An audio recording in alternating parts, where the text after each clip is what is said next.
في كتير من البنات بتسألني إنها محافظة على الصلاة وعلى الصوم بس مش محجبة، كده رب العالمين هيقبل منها الصوم وهيقبل منها الصلاة؟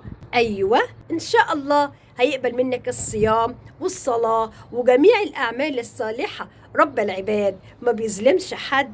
بس تعالى هنا اما اقولك على حاجة، تعالي ما افكرك بحاجة، ان اصلا الحجاب فرض زي الصلاة وزي الصوم، يبقى ازاي احنا نسيبه؟ وغير كده تعالوا هنا اما اقول لكم، احنا مهما ما هنعيش قد ايه؟ 20 سنة كمان، 40 سنة كمان، 60 سنة، 70 سنة. طب وبعدين اخرتنا ايه؟ الموت.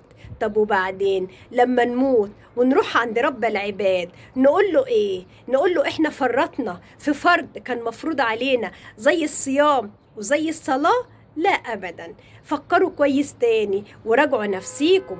وكمان الحجاب ده هتكسبي بيه الدنيا وهتكسبي بيه الآخرة، وما تعلميش يمكن بالحجاب ده يكون سبب لدخولك الجنة. فاسألي رب العالمين إن شاء الله يرزقك الخطوة دي. وما ننساش نصلي على نبي الله في الكومنت.